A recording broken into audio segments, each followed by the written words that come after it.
Now, to bring us all back down to earth, we've got a powerful pair of Pontiacs, the 6000 STE and the V6 Fiero GT. Now, we rated both cars tops in their class last year in our Motor Week Driver's Choice ratings, but that was a year ago, and lots of new competitors have rolled out of the showroom since then. Well, Pontiac didn't rest on their laurels. This year, the STE gets more of what makes a Euro-style sedan, and the Fiero, well, more of what makes a sports car. So is Pontiac's performance image still premium? Well, to find out, let's look into the alterations made on our first Pontiac tour de force, the front drive 6000 STE. Now, the 6000 STE remains the most complete and advanced driver-oriented sedan Detroit has ever produced. For 1985, Pontiac made only changes that improved the 6000 STE's performance or appearance. Visually, the front end is slightly bolder with a wider bumper rub strip. Around back, wall-to-wall taillights have been added, but with the blacked-out look thanks to neutral density lenses. Inside, things are pretty much as before, with manual 6-way seats standard and power recliners now an option. The standard seats offer good support but could stand more bottom cushion padding. And Pontiac should also do something about more steering wheel adjustment.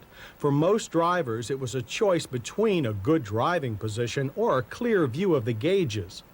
Speaking of which, the Trick STE electronic cluster has been modified slightly for better legibility, but it's still not one of our favorite features on the STE. However, folks that are paying its $14,829 plus price tag seem to expect it. Along with other STE goodies like electronic ride control and its built-in air pump, or the thoughtful tool and emergency kit, just in case. But what we hope STE owners will really expect more of is finely tuned performance. And on that score, the STE's 2.8-liter V6 has been improved with multi-port fuel injection. Its 130 horses, the same as last year, peaks at a lower engine speed. But it does make more torque, about 10% more, now at 160. Yet due to a higher economy-minded final drive ratio, acceleration over the short course didn't improve by much. With crisp reaction from the 3-speed automatic, the STE returned a 0 to 60 time of 10.2 seconds and 500-foot expressway on-ramp test of 9.2 seconds at 57 miles per hour, an overall improvement of 3%. But in the longer run, the newest STE's quarter-mile results suffered slightly, although 18.2 seconds at 75 is still good performance for a 3,000-pound V6 powered car. Handling is still confident and sure in the STE. There is no torque steer and little body roll. STE steering is quick and offers plenty of feedback. 70 Series Eagle GT tires help the rear end stay firmly planted while the front plows modestly. But while the STE is very responsive in rapid maneuvers, it is also very relaxed while cruising. Pontiac engineers have given the STE an enviable combination of smooth ride and spirited handling.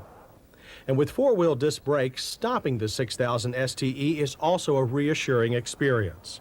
While the pedal on our very new test car did have a mushy feel, the system was easy to modulate. In 6 tries, the STE always stopped straight.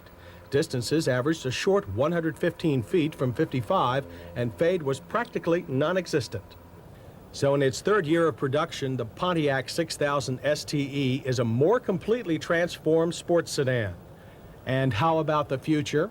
Well, our spies tell us that this is an 86 STE, flush headlights and all. There will also be a more radical tail lamp treatment. Tires will probably get wider. The 3-speed automatic will give way to a 4-speed unit. And finally, buyers will be able to order a 5-speed manual. We and other Pontiac 6000 STE fans can hardly wait. But while we are waiting, let's see what Pontiac has done for its newest performer, the sassy mid-engine Fiero. With last year's Indy Pace Car Aero styling package, a new Fiero GT comes up to the line. With rocker panel extensions and the optional rear spoiler, this latest Fiero looks the part of a high-velocity, pavement-gripping sports car. But are the looks deceiving? Well, not if the 4-outlet twin exhaust pipes mean what they should. A V6 option is now available on all Fieros. It'll cost you $522 on most models, and it's standard equipment on the $14,542 Fiero GT. It's a multi-port fuel-injected 2.8-liter unit like the 6000 STEs, but thanks to the Fiero's lower exhaust system restriction, it generates 140 horsepower and 170 pounds of torque. The standard transmission for the V6 is the 4-speed manual we last saw in Chevy's Citation X11. But it was the added cost 3-speed automatic that came in our Fiero GT test car, and it arrived just in time for a trip to Pennsylvania's Pocono International Raceway. On Pocono's high-bank 2.5-mile tri-oval, we clocked our Fiero GT at 110, with a top speed probably nearer 115. Now that's about a 10% gain over the 4-cylinder 4-speed Fiero SE that we tested last year.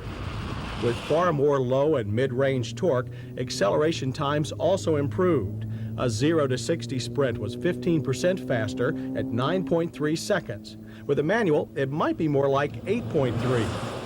And the quarter mile that we rated good in the original Fiero is now downright quick at 16.7 seconds and 80 miles per hour. But with 2,700 V6 equipped pounds to pull around, our Fiero GT seemed heavier and slower than our clocks indicated. That weight, however, and the 60 Series Eagle GT tires, along with a slight tweaking of the Fiero's performance suspension, have made this a better balanced sports car.